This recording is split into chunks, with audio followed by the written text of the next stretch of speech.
Hello, everybody, and welcome back to my channel. I cannot take it when narcissist enablers say the wrong thing. It is so horrible because you feel like you're being victimized again, don't you? I mean, really.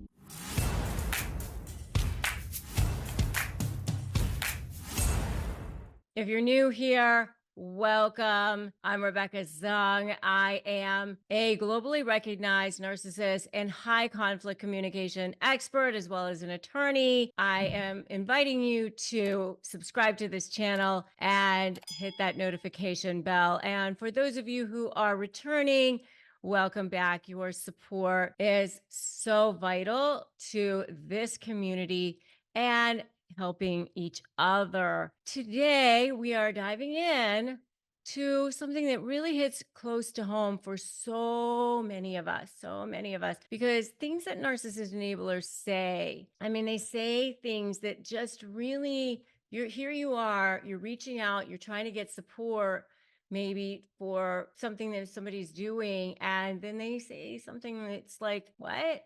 I mean, it's so painful. It really just makes you go, okay, well, maybe I am crazy. Maybe I am the one. It's really, really hard. And I want to also remind all of you guys that if you need some phrases for disarming narcissists, I have some really powerful phrases in my Disarm the Narc toolkit, which are designed to help you navigate conversations with narcissists more effectively. And you can grab those at disarmthenarc.com. They're lifted from my book, Slay the Bully, How to Negotiate with a Narcissist and Win, which you could also get. So let's talk about those subtle and not so subtle phrases that enable narcissistic behavior, whether it's in personal relationships or professional settings. These phrases can really perpetuate the cycle of manipulation and control. So I'm going to equip you with some strategies and some knowledge to recognize them and also help you disarm them. For example, one of them is you're just being too sensitive. You reach out and you tell people maybe what somebody has done to you. This is a classic gaslighting phrase. It's a gaslighting phrase that narcissists use, but it's also something that an enabler might use as well. And it invalidates your emotions. And it's what a narcissistic enabler would say to you when they're dismissing your feelings. And it basically shifts the blame onto you. And it makes you doubt yourself. It makes you question the validity of your emotions. And here's the thing, I want you to know that your feelings are valid. And if you're feeling your feelings, you're not being too sensitive. You feel them. Okay. It's not sensitivity to expect respect, expect empathy when you are in a relationship, when you recognize the manipulation tactic for what it is.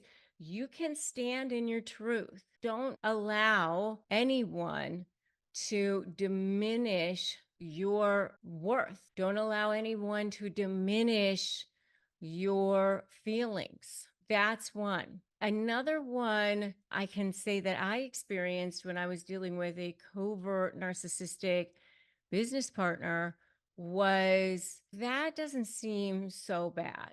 Or another one was that must have been inadvertent.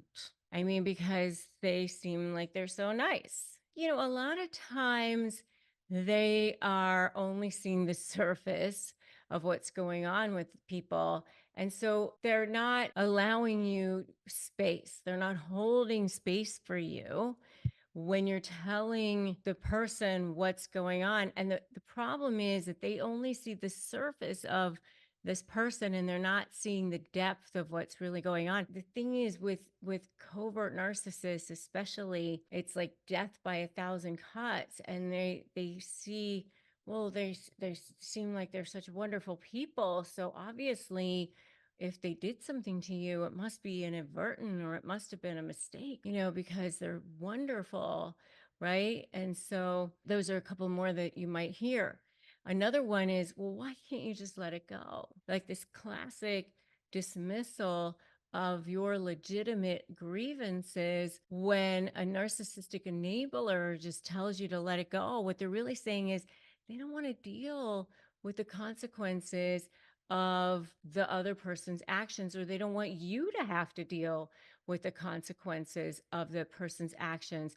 They just think that everything should be swept under the rug. Everybody should just move on and it should all just be minimized. Again, it invalidates you and invalidates your experiences. I am just telling you that it's important that you recognize that it's not your responsibility to let other people have their concerns just, be pushed aside if that's what they want. You get to stand in your truth. You get to stand in your power and be recognized if that's what you want, and not let things slide if you've been wronged, right? And you can set boundaries and refuse to sweep things under the rug if you want. You can assert your worth. You can demand accountability if that's necessary. I want you to put in the comments right now, I know my worth. Put that in the comments right now. I know my worth.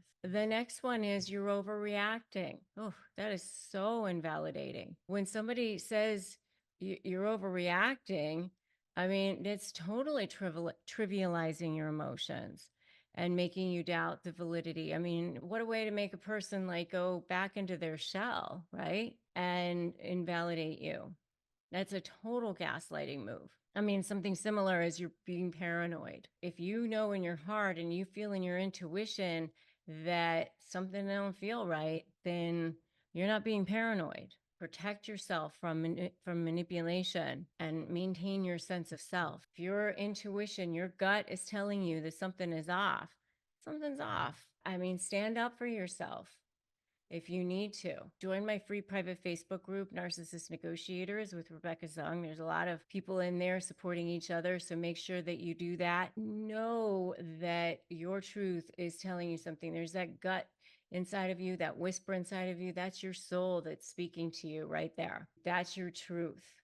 And your gut knows that you were born for more. When you know you were born for more, then you can reclaim your sense of self. You know that you have the power to set those boundaries and to do what you were born to do. You were born for greatness. You were born for that higher self, that authentic self that you're reaching for. If you found this video helpful, I want to make sure that you share it. I want to make sure that you like it and give it a thumbs up and share it with your friends, and make sure that you subscribe for more empowering content so that you can go to negotiate, you can go to communicate. Then the next step is helping others.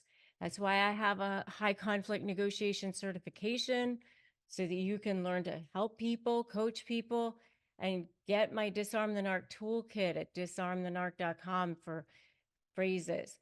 So remember, you're worthy, you're strong, you're capable of creating the most positive change in your life. So the next video that I want you to watch is why covert narcissists are dangerous.